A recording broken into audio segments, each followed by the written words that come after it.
Oke, kerasin sedikit suaranya. Oke, sebentar.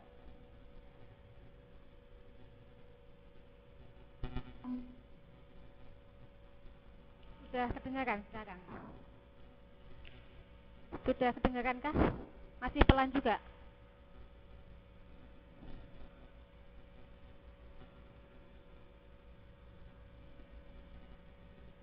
Oke, sip, sip, sip. Ini saya absen dulu ya, ada siapa saja di sini sekarang?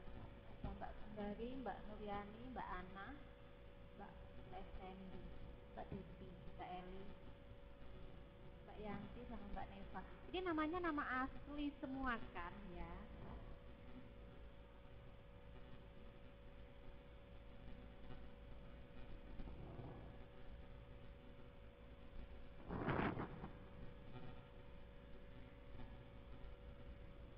Oke. Berarti namanya panggilan asli. Eh, Sekarang kita akan membahas masalah jam kerja dan pengupahan. Kalau dari modul yang sudah saya ringkas di sini kan, eh, ini semuanya bisa lihat modul yang saya upload ya.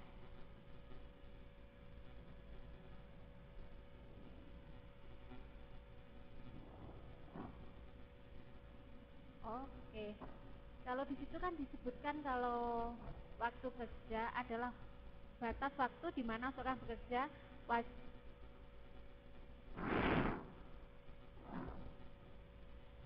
Kalau di sini kan disebutkan kalau waktu kerja itu adalah batas waktu di mana seorang pekerja wajib menjalankan pekerjaannya sesuai dengan yang diperjanjikan. Berarti kalau seandainya kita bekerja, tapi waktu yang ditetapkan itu seandainya kita bekerja 8 jam dalam sehari dari jam 9 sampai jam 6 sore, berarti kalau lebih dari itu berarti kita sudah dimasuk dalam waktu lembur.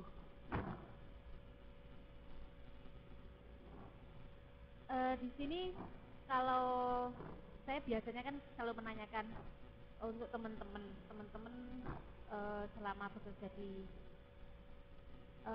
bekerja apakah waktu kerja yang diberikan di surat perjanjian dengan yang diterapkan di majikan masing-masing itu apakah sama apa enggak? Kalau dari mbak-mbak sekalian gimana biasanya?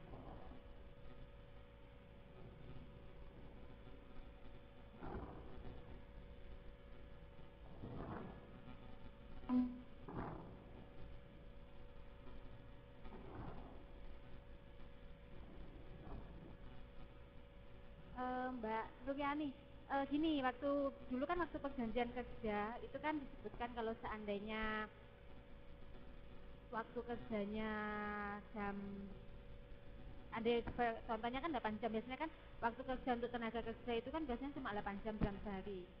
Itu kan biasanya kalau dalam perjanjian kerja itu karena 8 jam itu kan biasanya antara jam 7 sampai jam 6 sore. Kalau untuk teman-teman sendiri itu biasanya kayak gimana? Untuk Mbak Nuryani sendiri gimana, Mbak? Apakah waktu kerja yang diberikan oleh majikan itu lebih dari itu atau kurang dari itu? Maksudnya lebih lebih dari 8 jam atau kurang dari 8 jam?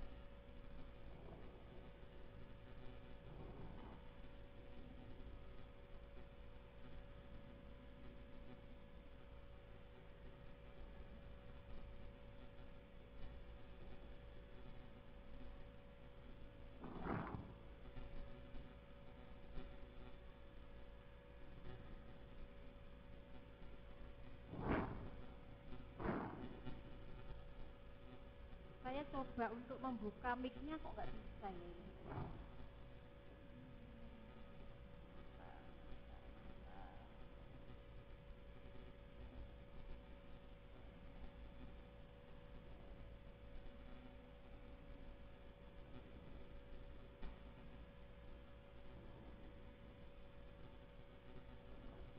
Oh gitu, soalnya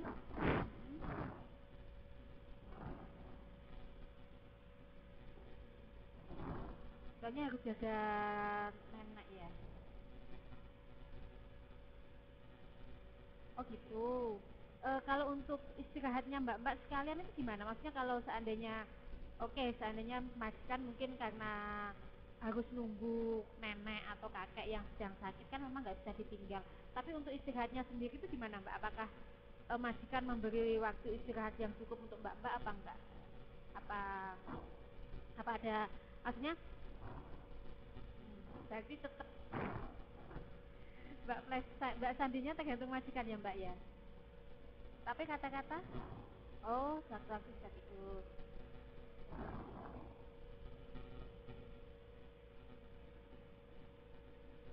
Sebenarnya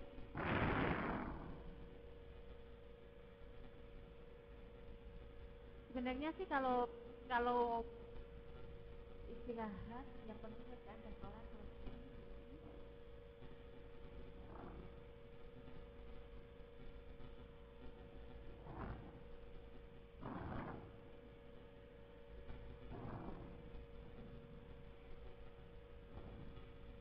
Kalau tapi kata-kata untuk kasus-kasus mbak-mbak yang menjaga kalau menjaga nenek atau kakek ya terutama ya itu kan memang memang kan apa jarang sekali kan maksudnya kan memang harus standby 24 jam ya istilahnya karena mbak-mbak kan memang harus setiap saat harus kasih obat harus tepuk punggung atau apa oh gitu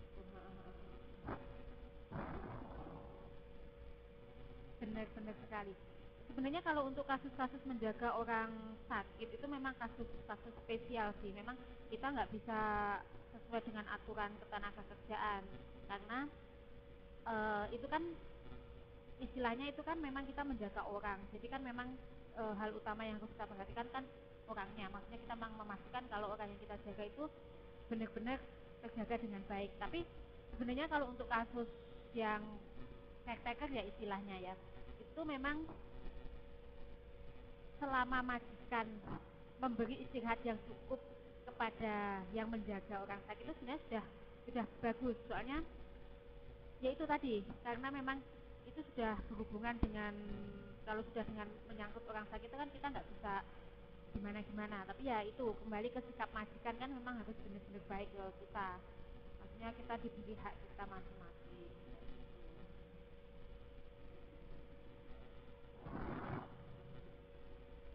untuk sekarang kan kita kenapa sih sebenarnya ada batasan waktu kerja yang diberikan kepada majikan itu ya ini ada beberapa tujuan kenapa ada pembatasan waktu kerja itu salah satunya dapat melaksanakan tugasnya dengan maksimal produktif dan aman dari pengaruh buruk dari pekerjaan di sini kan jelas kalau seandainya mbak-mbak yang menjaga kakek atau nenek seandainya dalam kondisi capek itu nggak cuma membahayakan diri mbak sendiri tapi juga ke orang yang dijaga tersebut yang kedua itu kan pekerjaan dapat terlindungi dirinya jasmani, rohani dan kejadian berkaitan dengan keselamatan dan kesejahteraan ya.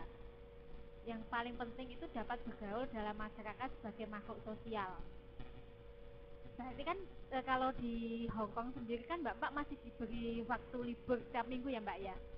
Berarti kan untuk yang ketiga dapat bergaul dengan masyarakat kan masih bisa terlaksana dengan baik ya.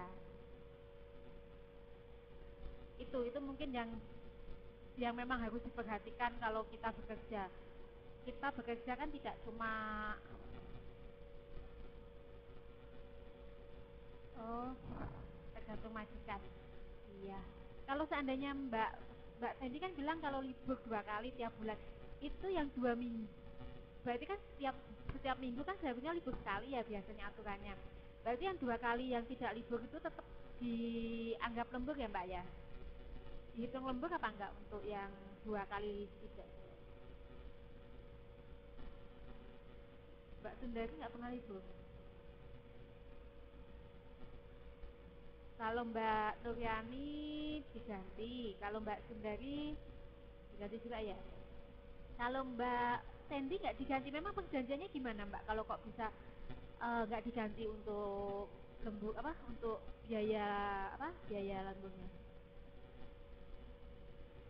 Nanti kata-kata diganti ya.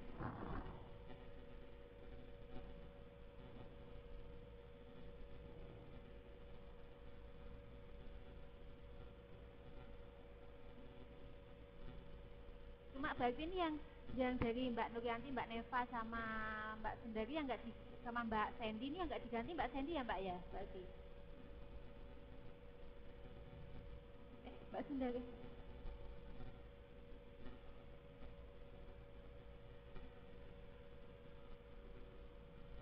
Oh gitu. Eh Sebenarnya itu kan kalau libur itu kan haknya Mbak Sandy ya. Udah ada usaha penanganannya belum Mbak untuk masalah yang nggak libur dan nggak ada uang ganti? Seharusnya kan itu haknya Mbak Sandy kan ya.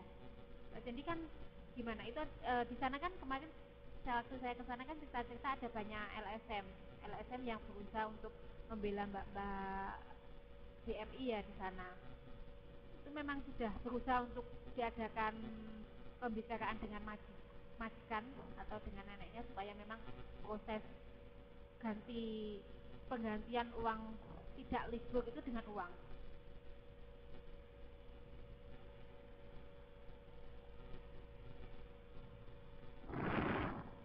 Mbaknya masih untuk Mbak Sandy, mbaknya masih berapa lama ini di sini? Maksudnya kok masih nunggu nunggu selesai finish kontrak ya?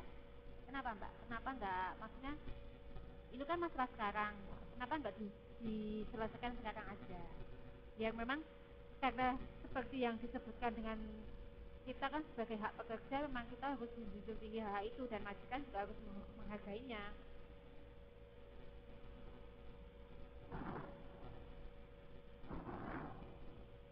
Kalau menurut saya sih mending eh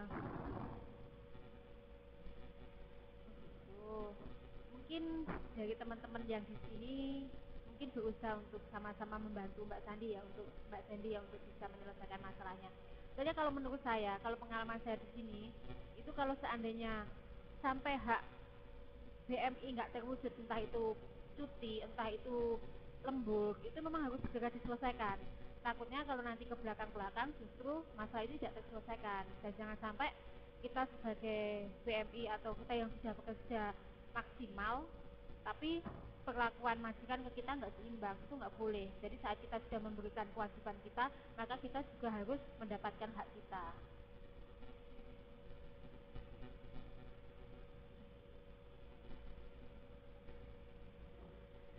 Oh memang gitu ya Mbak Sundari?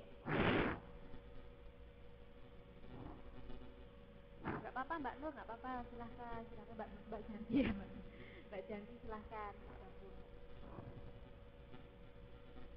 Tapi kalau oh,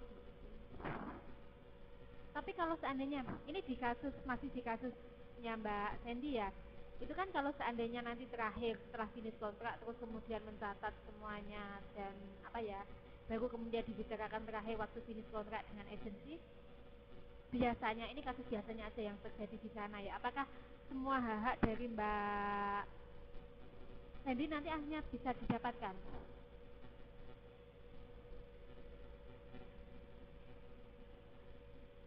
Apakah bisa diyakini kalau nanti seandainya finish kontrak terus hak-hak Mbak Sandy bisa di itu enggak?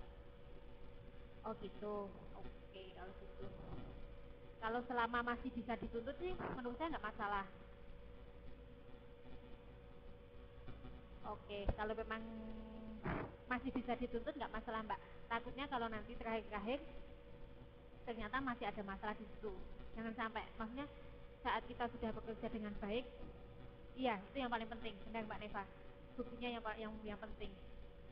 Memang setiap kali kita ada transaksi apapun memang harus ada bukti yang kuat sehingga kalau nanti seandainya kita ada masalah di belakang memang kita bisa menuntut. Terus sekarang ini ada beberapa sumber hukum yang mengatur waktu kerja. Ini Undang-Undang Nomor 12 Tahun 48. Di situ kan itu Undang-Undang Nomor 1 Tahun 51 menyebutkan bekerja tidak boleh bekerja lebih dari 7 hari. 7 hari 7 jam dalam sehari, 40 jam dalam seminggu. Kemudian pada Undang-Undang Nomor 12 Tahun 2003 itu juga ada pengusaha diwajibkan untuk mentaati dan melaksanakan waktu kerja terhadap pekerjanya. Kemudian ini juga ada instruksi Direktur Jenderal Pembinaan Norma-norma Perlindungan Tenaga Kerja